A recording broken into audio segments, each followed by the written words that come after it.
Good afternoon. My name is Lamar Armstrong, and I'm proud to be litigation counsel for Flowers Plantation and Becky Flowers for probably over 20 years. And I am not talking to you today necessarily as an attorney. I'm trying to communicate the current situation and address issues and disputes that have arisen, and hopefully in a way that can provide you some information that perhaps you don't have. I'm aware, as Becky and all the people that help her make Flowers Plantation be what it is, that there is a vocal minority of people that are concerned about Miss Flowers' proposed gift to the YMCA of the Pineville Club. In this talk, and I really don't know how long it's going to be, I apologize, I've got some notes, and it was intended to be brief, but probably won't be as brief as I would prefer. But there's three issues that ultimately I'm going to get to. One of them is about the Pineville Club, past, present, and future. One of them is about the village, past, present, and future.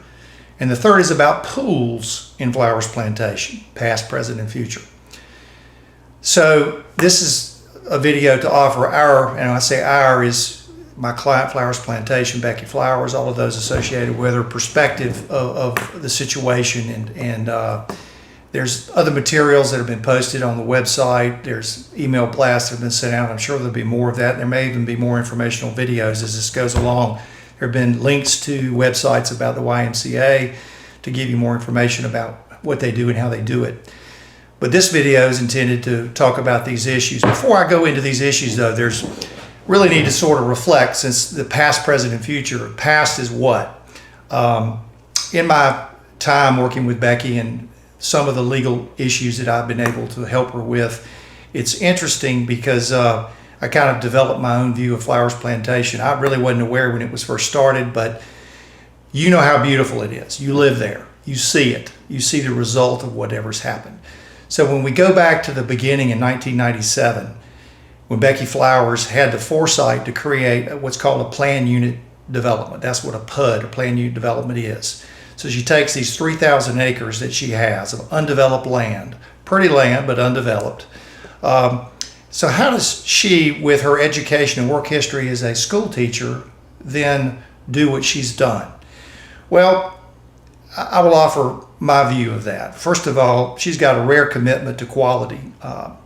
She knows what she likes, and most of the time what she likes is what looks good. All you got to do is drive through Flowers Plantation, and that is reflected as what's actually on the ground. So she has this commitment to quality, and she's also paired that with a fierce, and some would say stubborn, but fierce and stubborn resolve to make sure things were done right. When she's had to fight people that didn't want to do things right, she did. When she's exercised her discretion, I would tell you from my viewpoint in any event, it's all been about making sure things were done right. The history of what exists there on the ground in these past 30-something years reflects that that commitment, that ferocity has been rewarded with a beautiful place, a jewel of Johnston County. How did she do this? Very briefly, and we're getting to the issues, I promise you. She did it because she wanted, again, to do it right. So she hires nationally known attorneys that deal with developments, PUDs. How do you do it? What's the structure that you use to create and maintain this type of community? So she does that, not inexpensive. Gets the best, they develop the structure. And that structure is still what exists today. There have been a number of amendments, and all of these legal documents are on the webpage that you can access. But she starts off and she has 3,000 acres. It's her land. So she's entitled to do with that land what she wants to do with that land and control it, again, with eye toward quality and making sure things are done right. So she is established under these documents as the declarant, and that is that she has the architectural review authority, which she's exercised through the decades, and she still has. I'm going to return to this with pools, but this architectural review has been one of the issues that has come up from time to time. So she creates also, in addition to having this authority to say, I want it to be developed with communities, they each have their own character, they need to be consistent, it needs to fit together. If you have a jigsaw puzzle, all the pieces need to fit together, and they do at Flowers Plantation. To make this happen, there's going to be common areas. There's going to be buffers according to roads, besides roads. There's going to be need to maintain. There's going to be walking trails. There's all of these things, some roads. So she creates the Flowers Plantation Foundation. And of course, you know that. You pay dues to that. That's a nonprofit organization. And it is intended to control and maintain the common areas, all of which I just mentioned, and to do so in a nonprofit fashion, which it's done. She makes zero out of that. And there's never been any taking of money or misuse of money from the foundation. It's been used to create the quality and maintain the quality that Flowers Plantation is. So she also had the vision of a sort of private community within this community of Flowers Plantation, and that was the village. Mixed use, some mixed use, but mostly these upscale developments that are private and gated and so forth. And that was a vision and a desire and a hope that what could be accomplished there. That the village would be a master HOA, which it is, and she's the operator of that, and it's made up of all the individual HOAs that exist in the village. They're all members and have voting authority. It's for some things about the master HOA. So that structure allowed the village to come into being. So in essence, when you get 3,000 acres and you make it a PUD, it's the equivalent of a municipality. No town can come take it over. It is what it is. It's authorized by law, and it shall continue to exist. On the one hand, it being not a town, there are no town taxes. It never will be. On the other hand, it has to have dues to pay for the things that normally town taxes would fund if you were in a municipality. So everybody knows that. That's kind of the system that's set up, is you pay dues to the foundation, which does the common areas. If you're in the village, you pay village dues for the operations of the villages I'll talk about later. You pay dues to your own HOA for the purposes of that HOA. So that's the structure. Through the decades that I've been privileged to work with Becky, there have been a couple of consistent things that have come up. Never had any merit, but this tends to be part of what has fueled some disputes along the way. One of those things were generally from people who objected to complying with restrictions imposed on the land, such as architectural review. No one likes to really be told what to do, but when you go in and buy land and it has restrictions on it and it has procedures, you got to follow those. And Becky has not abused that position. Again, she's just look. You see what's there. That's a result that she took the time and made the effort to do it right.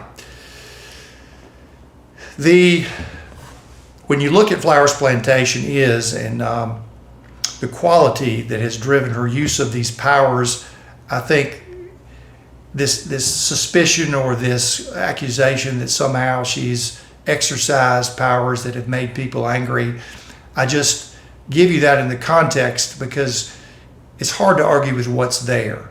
I'm not about to go into all the disputes and the righteousness of her position or the error of somebody else's position, but I will just say that the context is she owns land, she's entitled to do with that land what the law allows her to do. She sets up a PUD, she sets up all the structures, she operates those structures, she exercises the authority and creates what you now enjoy. The other issue which I've seen arise in some of these limited disputes that I've been involved with is a suspicion that somehow Becky was benefiting personally from the foundation, the nonprofit company, or the village, or the Pineville Club. Well, that's just simply wrong. As these suspicions have been raised through the years, and I've had the opportunity to deal with them, there's been transparency with the records. They've been produced, if people want to look at them, and they've always been available for review. But none of that has ever shown any misappropriation of money, not one penny. It's all been used for the intended purpose. In fact, there was a detailed audit for 2019. It may have gone back into 2018, but the audit for 2019, which was done by a public accountant, and was made available from the village and from the foundation to all of the HOAs. And if you haven't seen it, it's available for you to see it. But it in fact verifies that money that's been accumulated through dues has been used properly, completely for the intended purposes. So this suspicion that somehow, well, the dues are high or they're going to go up, or Becky must be cooking the books or doing something to benefit herself, it's not true. And her incentive is not to do anything other than continue to grow Flowers Plantation in the same fashion that it's grown these past 4 decades, and to finish it out in accordance with the plan and to make it continue to be the jewel of Johnson County. So that leads us in, and I appreciate your patience as we've gone through a little bit of the background, but that leads us into these 3 questions.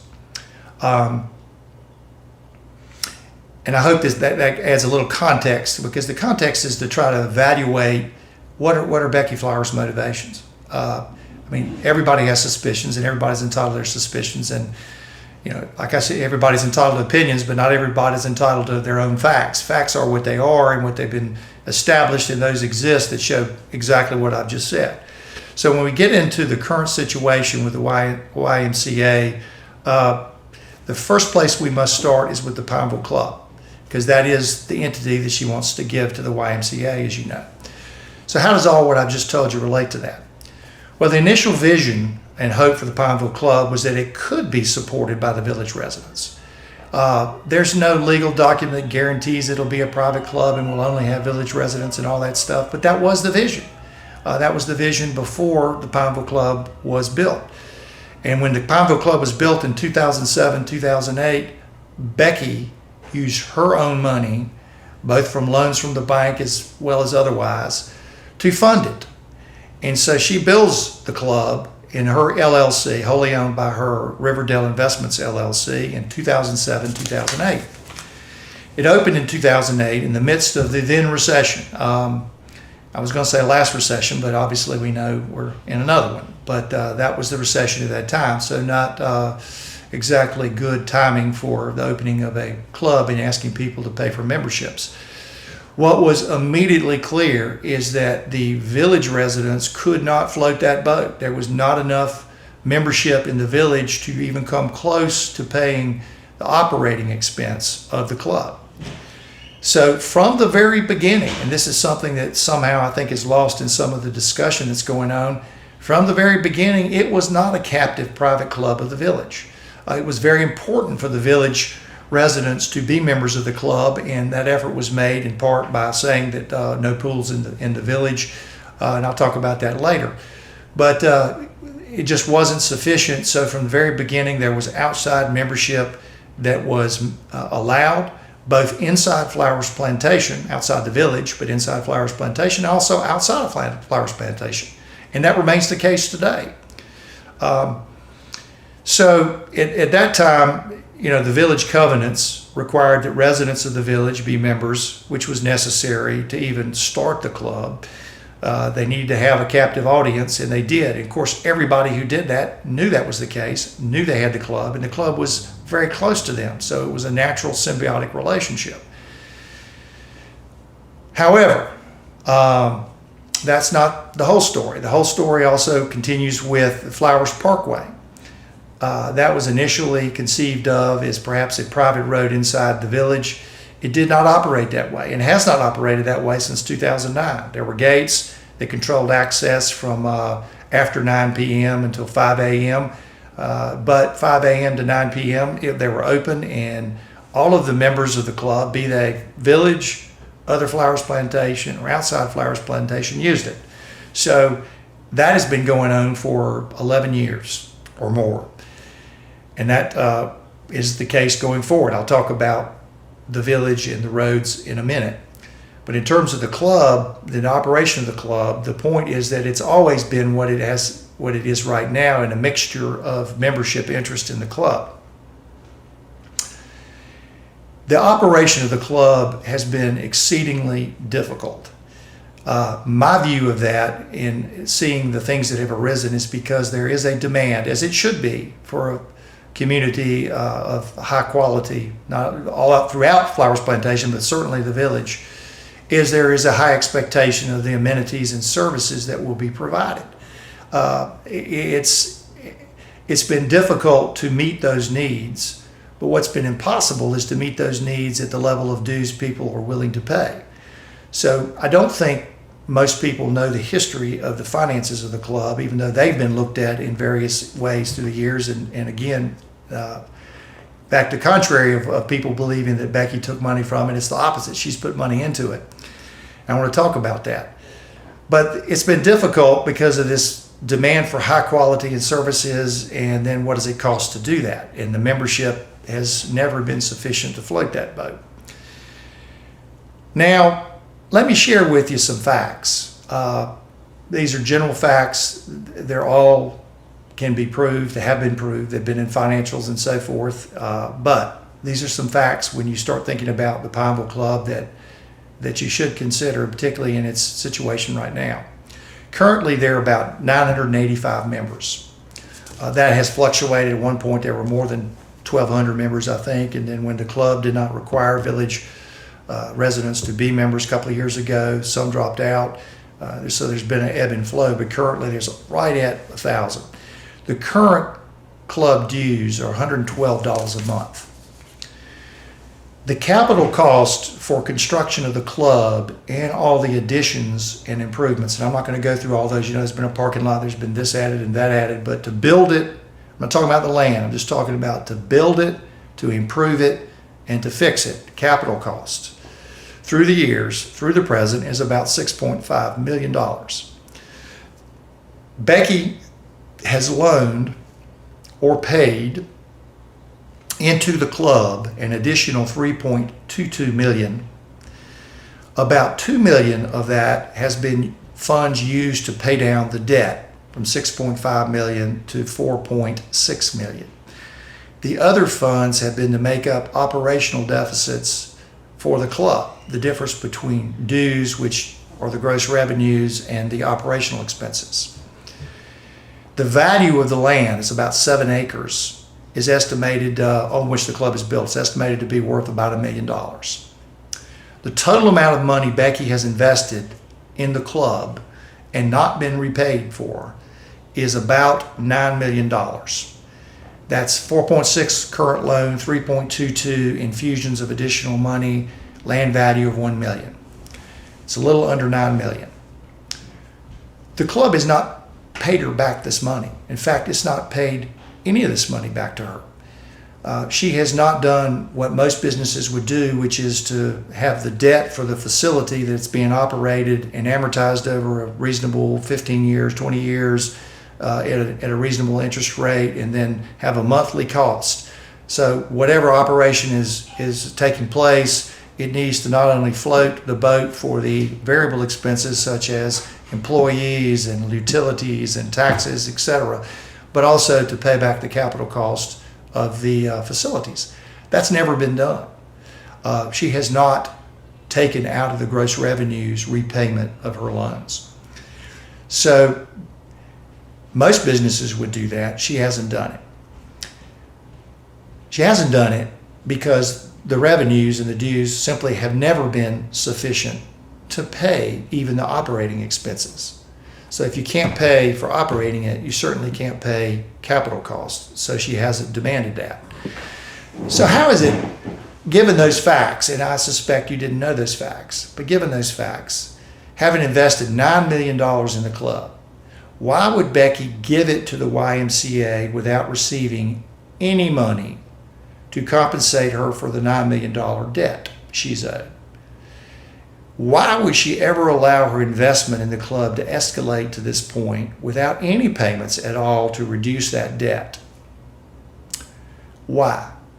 Well, first, Becky knew that dues could not be raised to the level necessary to properly fund the club. Right now, with 985 members, if it would take well over $200 a month to fund the current club operation and to pay an amortized debt just for the capital cost of $6.5 million. That's not the loan or any other funding. That's just the cost of the structure. That alone, over a 15-year period, amortized with monthly payments at a 5% interest, and you add that to the operational expenses, would mean dues would go from $112 to $200 if membership stayed at $985. If you made the club a captive private organization whose members were only residents of the village, which has never been, as I noted a minute ago, the monthly dues would likely exceed $500. The second reason Becky has done what she's done with the finances is she knows how difficult it is to provide the amenities and services the club offers. It simply isn't possible to expect proper management from anyone without vast experience and commitment. Some of that experience she's gained through the years, but she's also had numerous consultants and other folks help her evaluate the club's operations, but she's resisted opinions and, I guess, advice to increase the dues because she knew that wouldn't work. Hence, we find ourselves with the YMCA. The Y, as I'll call it, it has the experience. It has the resources. It will provide an exciting array of programs and services. We know it can deliver. We also know that it delivers at a reasonable cost. There is nobody you can compare to all of these factors and say they would be as good a choice as the Y. It just doesn't exist. That is an ideal choice. Now, it's true when you think about the Y. Some of these members will say that are the dissenting voice, well, we can't drink at the club. Well, that's true. The Y doesn't allow alcohol as it policies and procedures it will bring with it from what it's established in its other facilities. It also is not going to probably have, we think, the fine dining or the more choices of food. I don't know if you call it fine dining, but certainly the better food that's now offered through the club. But however, those concerns really are probably meaningful only to a very small minority of club members. Those wanting to promote family activities in a family environment should rejoice at the prospect of the Y. Those that want to drink and enjoy fine dining may indeed have to do that elsewhere, but to accommodate that, or try to, Becky has proposed possibly having the Dr. Watson Inn serve as a venue for some alcohol service with more fine dining on some regular basis.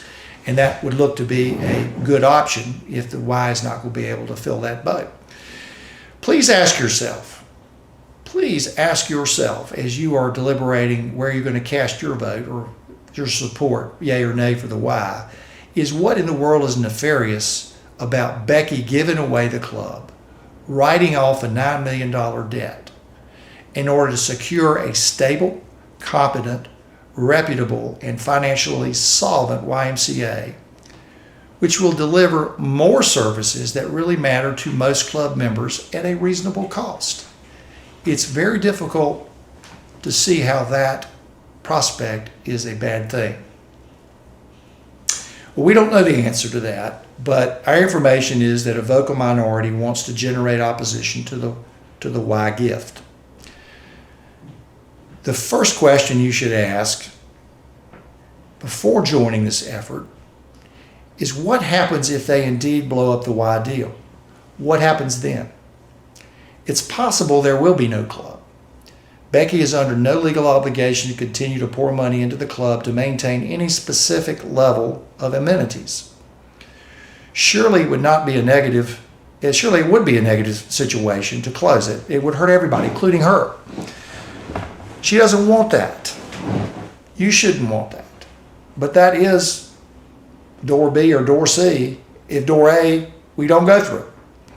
Another option is that Becky would raise the dues to reflect the proper amount necessary to fund the operation of the club, including paying back her debt.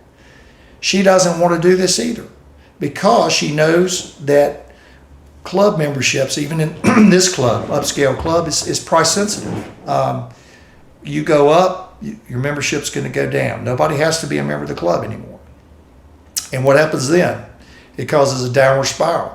You set the price saying, well, we're going to have $220. If we have 1,000 members, then you have 200 members drop. Then you go up to 320.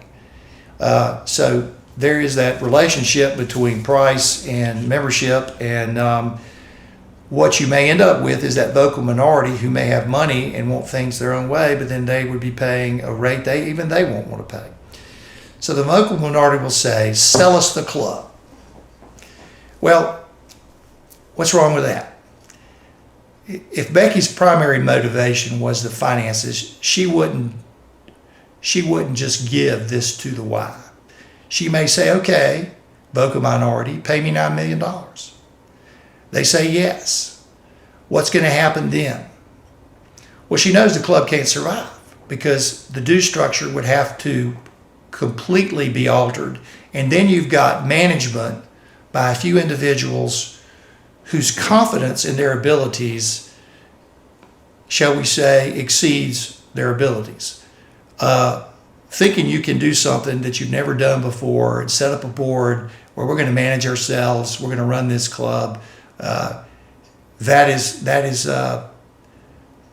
that's stupid. I don't know of a better word to say. That won't work. She knows it won't work. She does, at the price of $9 million, she's willing to say, I don't want that to happen. For all these reasons, she's concluded that a transfer to the Y is the best option for a healthy club. And that healthy club is one that provides the best services desired by the most members at the most reasonable cost. And that is what the Y will provide. She's willing to make this happen by donating $9 million of her money, writing it off, cooperating in the transition and doing everything possible. She's already refunded money. People have been asking about the club since it closed on March the 20th. What has she done? She's refunded dues because it can't be open right now. Can't provide things as they should be. She hasn't run off with members' money. She's refunded it. And everybody that hadn't gotten checks is likely to get checks. They're in the mail. All right, second issue is the village. In many ways, this is tied to the club, but in some ways not. If the Y takes over the club, Becky's proposed dissolving the village. This proposal includes the following. One, it eliminates dues currently paid to the village. So that's one set of the 3 sets of dues village residents would no longer pay. She will fund, she's put this into a proposal, I think it's in some of the postings on the website or certainly in the blast email. She'll fund the construction of gates at the entrances to village subdivisions. The estimated cost of this is between $350,000 and $500,000, and she's offered to pay this. This fully addresses the gated community concept, where each HOA then controls access to its own community. There's 3 or 4 HOAs along Bethwick Avenue, I think, that would come together as one, and then they have gates at the end of the road there. But the access to the club by whomever, including the people that are going now, or whoever goes to the Y, would be along the same pathways now, used basically the same way it is now. But that road should not be maintained as a private road by the village. It should be maintained by all. And to do that, what she will do is have the foundation maintain that road. But she will also fund, take the village street funds. I think there was $500 per house that was put into Village Street when houses were sold in the village. That money would be sent to each of the HOAs based upon how many houses in that HOA had funded this $500. So she doesn't keep the money. The village doesn't keep the money. The money goes into the HOAs, and I guess they can use that for whatever purposes, maintenance of their gates, street lights, whatever. The HOAs will each inside the village manage their own gates, as I mentioned. And finally,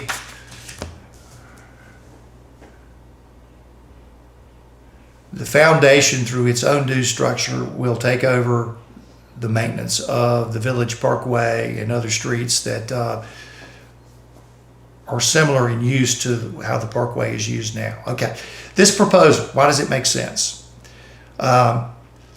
Makes sense because the village really has never operated solely as a private exclusive area. That was the vision, that was the hope. As I said earlier, the Pineville Club could not be maintained that way, and from the beginning never has been. So beyond that, the roads have also followed along with the use of the Pineville Club, as everyone knows. In recognition of this reality on the ground, the village did amend its covenants 2 years ago to say that pools say that any mandatory membership in the club is not required. And that was a recognition of the situation that existed with the covenants and the village not being completely, or the club not being a completely captive private club of the village, which it's never been.